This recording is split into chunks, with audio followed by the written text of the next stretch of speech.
Hello everyone, this is Phantasm Dusk. I thought that since people have been asking for gameplay from me, I'd kinda give them what they wanted.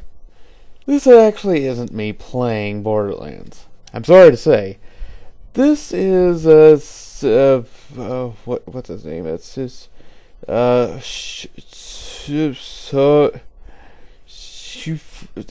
it's capital SS, lowercase o, capital HPKC. Yeah, try to pronounce that. I decided to use his walkthrough, at least part of it, of the the DLC. One, because I'm lazy and he's doing just a fine job. And, well, actually, laziness was the sole source of it, but he also demonstrated my favorite weapon in the game.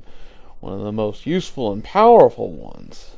It has the description of, "We don't need no water," which basically means every bullet carries with it fire damage, and will set enemies on fire far more effectively than any other weapon. And considering so few enemies are immune to fire, this makes it an extraordinarily powerful weapon.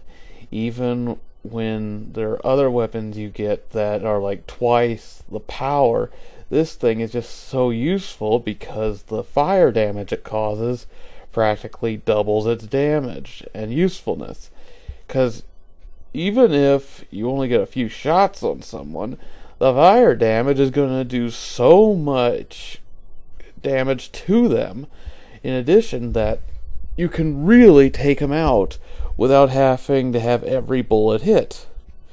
And for people who have trouble aiming, that's especially good. And I'm referring to myself. I normally play as Lilith, so this weapon is especially powerful because she is a goddess with SMGs. I really don't understand why they did the whole thing with Dr. Ned anyway. I know, it's like it's a joke, but they got so many other characters that really, you're just gonna put a mustache on Zed and turn the first letter of his name on its side and call him Ned. That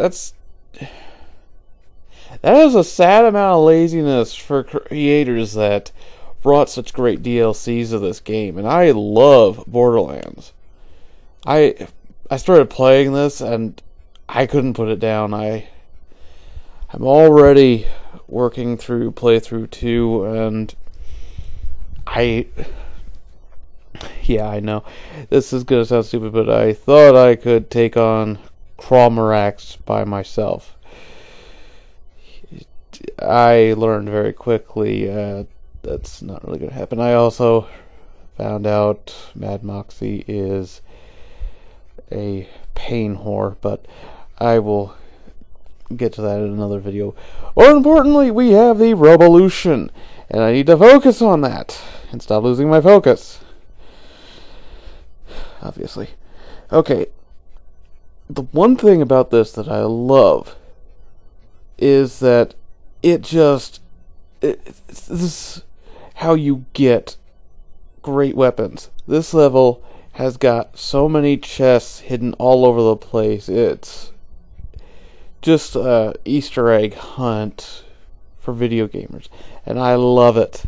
There are so many places in the hub that I have looked around, just, screwing around, and I have found an enormous number of supplies, weapons that have become very useful to me, including the SMG that I was talking about, and he just got that re-equipped. This guy has trouble with equipment, and what he just does right here, he says that this other incendiary weapon is like just as good. I was pissed when he said that, and I don't know why he didn't pick up that sniper rifle. I try to get purple or rarer weapons to sell if I can't use them, and maybe that's just me, but I try to get as much money as I can, because if I find a weapon that I really like in the shop, I want to get it. I want to use that thing. And here,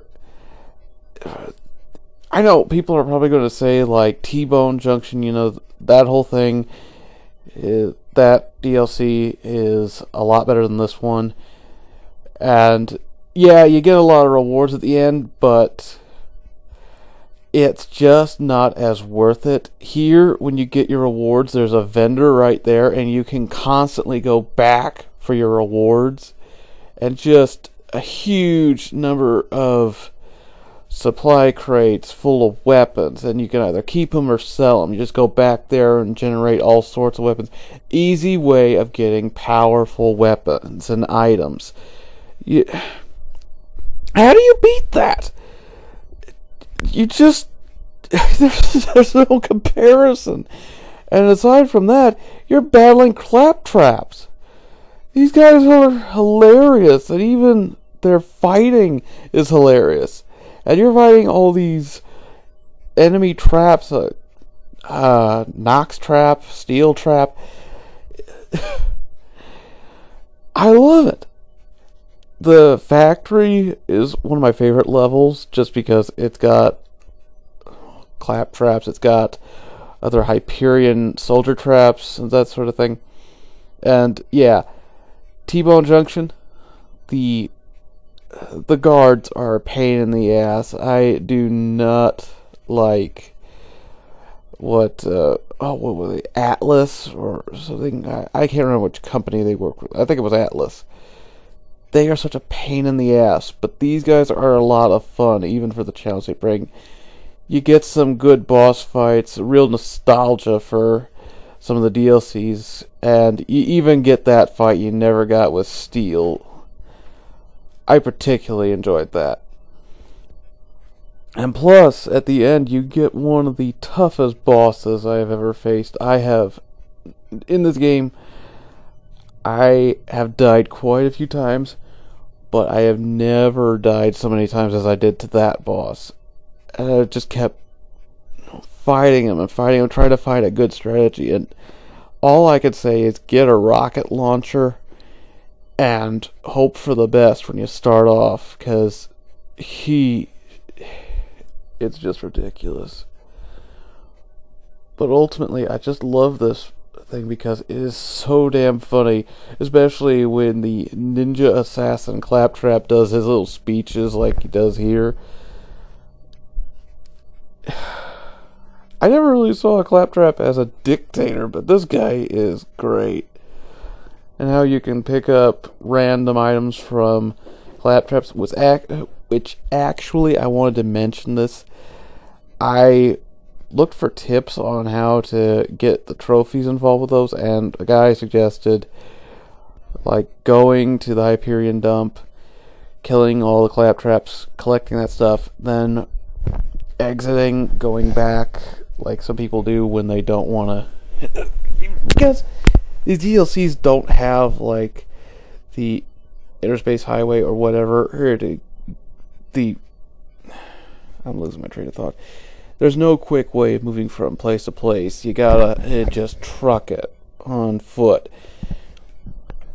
So, like this guy, he's exiting, he's going back in, and that's what the guy suggested. Exit, go back in, and just constantly do that. He'd constantly go to the Hyperion dump and kill all these Claptraps, and that was his way of getting those items very quickly, like the panties, the pizza, the bobbleheads, and all that stuff. My suggestion in this is go through playthrough 2, not 1, because you got a chance of having those Claptraps drop twice the number of items, and the odds of them dropping nothing go down. At least that's what I've experienced. And just like go around, go to the Hyperion dump to start with, kill a bunch of Claptraps, and leave it and go to other places where there are Claptraps, particularly the factory, because it's large and there's a lot more Claptraps there. The factory is actually a better shot for you to get a lot of these components and items. Either way you go, it's gonna be a real grind to try and do this, and you still have the issue with my strategy that you have to wait for claptraps to respawn in certain areas, so you might have to go to other areas where they are. Just keep going around, because I just don't like the idea of constantly exiting and re-entering the game. I mean, I can deal with repetition, but that's ridiculous. Ultimately, I think if you haven't gotten any of the DLCs, you should at least get this one, for the sheer fact that you can get an enormous amount of power out of this for the prize you get for defeating the ninja claptrap. All those crates being right next to the vendors gives you an enormous advantage, and the fact you can go back to them all the time, you just can't pass that up. I'm going to try and do commentary on some of my other levels, but this is my favorite one because it's just littered with items. You can get so many great weapons. The characters are a lot of fun. Marcus is great. I always love it when he's around. I just never really found a problem with this. I found plenty of problems with T-Bone Junction, which I know a few people did, but this I really did love. I kind of would have liked a little more from it, a few more missions perhaps, but it was a DLC. I mean, what am I supposed to expect from that? Anywho, I suggest you look up this guy's, the one who I got this walkthrough from.